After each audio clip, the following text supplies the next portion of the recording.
ठीक है, गांव में क्रिकेट मैच होता था तो हम बहुत छोटे छोटे से थे, ठीक है, जोश जुनून बहुत ज्यादा हुआ करता था, खेला करते थे और हमारा काम ये होता था भाई 5-10 ओवर के मैच होते थे, लपेटना खूब तभी ऐसे मारना है, ठीक है, मारो जल्दी। कोई अगर मान के चल कोई एक ओवर आवे था ना, कोई ओवर करा रहा है और 4 बॉल टुक टुक कर लेती ना, साली 50 गाली पड़ी थी, भाई टुक टुक करना भेजा क्या, जल्दी उठा के मार इसको, ठीक, दूसरे की भी बारी आने थे। इस प्रकार का क्रिकेट हम लोगों ने खेला था बचपन में।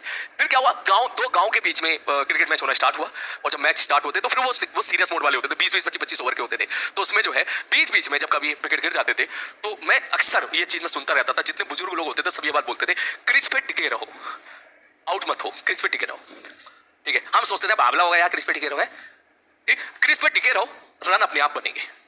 ये सेंटेंस से मैं एग्री नहीं करता था। मैंने कहा ये क्या बात होगी, क्रीज पे टिके रहो, रन अपने आप बनेंगे, मतलब 6 के 6 बॉल खाते रहो, रन कैसे बन जाएंगे भाई? रन के लिए बल्ला बल्ला घुमाना पड़ेगा ना, चौका छक्का मारना पड़ेगा ना भाई, ऐसा थोड़ी ना रन बन जाएंगे क्रीज पे टिके रहो एकदम, ये थोड़ी ना होता है, ठीक।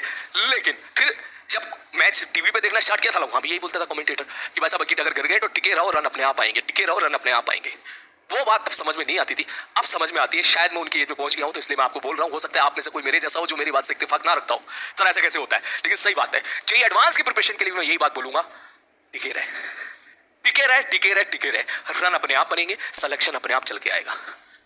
समझ मारी बात? हमने सेंटर ऑफ मास इस लेवल का पढ़ा है, क्या पता वहां पे एक ही सवाल आ जाए सिंपल सा और इस लेवल का आ जाए। समझ मारी बात? सिमिलरली हो सकता है अभी तक 70% बच्चे यहाँ पे गिव अप कर चुके हो शायद, ठीक, आगे जाएंगे 12th में घुसेंगे, आज से 4 महीने के बाद तुम में से मुश्किल से 40% बच्चे पढ़ रहे हैं, 70% सपोज 60% बच्चे छोड़ दिए, वहां पर एक चैप्टर निकल आएगा फोटो इलेक्टिव के बाद एक्सरे, सपोज एग्जांपल के तौर पे। जो टिके रहने वाला बच्चा है उसने पढ़ा एक्सरे, मैंने 2 लेक्चर में 2.5 घंटे में इतनी सारी चीजें बताई, उन्हें सिंसियर तरीके से पढ़ी, इतनी सारी चीजों में कुछ इसकी समझ में आई, कुछ समझ में नहीं आई, कुछ बाउंसर निकल गई, कुछ भूल गया, लेकिन वो टिका रहा, टिका रहा, टिका रहा, टिका रहा, टिका रहा। और एट द लास्ट पता चला एक्सरे से केवल एक ही सवाल आ गया, ओनली फॉर्मूला ओरिएंटेड, जो उसने क्योंकि क्लास अटेंड करी थी इसलिए उसने वो सवाल बड़े प्यार से करके ले गया, हो गया उसका काम, हो गया उसका काम। बात समझ में आ रही है? सिमिलरली ये बात मैंने पिछले साल भी बोली थी, ठीक है, ये बात मैं तुम्हें भी बोल रहा हूं। थर्मोडायनेमिक्स है, थर्मोडायनेमिक्स कभी लेवल हाई कभी लो हो सकता है, किसी की समझ में आया हो किसी की नहीं आया, लेकिन जो टिके रहने वाला बच्चा है, जो सिंसियर पढ़ने वाला बच्चा है, उन्हें सारी क्लासेस अटेंड करी है, सारी सिंसियर तरीके से पढ़ाया, इतना है कुछ समझ में आया, कुछ नहीं आया, कुछ अच्छे से आया, कुछ कम आया, लेकिन वो टिका रहा। और पता चला कि भाई साहब थर्मोडायनेमिक्स से केवल एडियाबैटिक एक्सपेंशन में फॉर्मूला पे सवाल आ गया, किस तरीके पीपी की पावर गामा कांस्टेंट होता है, इसी पे सवाल निकल गया, या टीबी की पावर गामा -1 कांस्टेंट होता है, इसी पे इनिशियल टेंपरेचर दे दिया, इनिशियल वॉल्यूम दे दिया, डायटोमिक गैस दे दी, पूछा भैया फाइनल टेंपरेचर बता दो, अगर वॉल्यूम इतना हो जाएगा तो मतलब सिंपल सवाल। समझ रहा मेरी बात? तो यहाँ कौन जीतता है? यहाँ वो जीतता है जो लास्ट तक टिका रहता है, क्योंकि उसकी कैलकुलेशन अच्छी हो गई होती है बाकी लोगों के मुकाबले, ठीक। तो वही मैं आपसे बोल रहा हूँ, टिके रहो।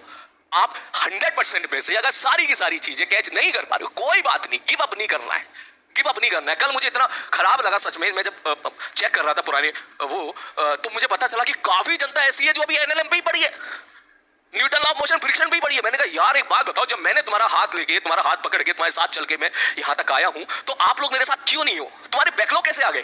काफी जनता ऐसी है जो Newton law of motion friction और सर्कुलर मोशन में अटकी पड़ी है अभी तक। मुझे पता यार ऐसा कैसे? मैं इसको अप्रिशिएट नहीं कर सकता, कायदे में ये गलत चीज है। जब टेबल से स्टार्ट किया था, दोनों ने एक दूसरे का हाथ पकड़ा था कि बैच लेके आगे बढ़ेंगे, तो मेरे साथ रहो। तो फिर क्यों ऐसा हो गया कि हमारा सेंटोमास समाप्त होने जा रहा है और तुम साला वहां पे सर्कुलर मोशन में ऐसी तैसी वहां पर हो रही तुम्हारी? क्यों? क्या बीच में क्यों आगे बैकलॉग? यार अगर ये ऑफलाइन क्लास होती फिर क्या करते? फिर क्या करते? समझ लो बात मेरी।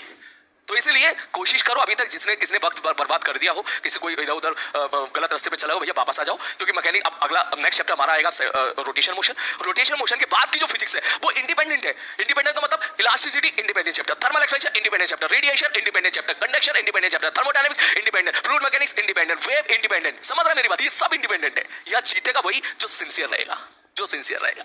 मैं मानता हूँ रोटेशन तक चेन है, बीच का कुछ छूट गया तो गड़बड़ हो जाएगी, मैं मानता हूं कि बीच को लेकिन लेकिन लेकिन लेकिन जो है आगे की, और इलेक्ट्रोस्टैटिक्स टोटली अलग, current electricity V = IR, capacitor totally अलग, मैग्नेटिज्म टोटली अलग, मॉडर्न फिजिक्स बिल्कुल ही अलग, ठीक है। उसके बाद कौन सा आता है अगला? वो क्या बोलते हैं उसको, वो wave optics, geometrical optics, mirror lens totally अलग। समझ रहे? सब इंडिपेंडेंट चैप्टर है, इसलिए जीतता वो है जिसको आदत पड़ गई होती है रेगुलरिटी के साथ चलने की। क्लियर है भाई साहब?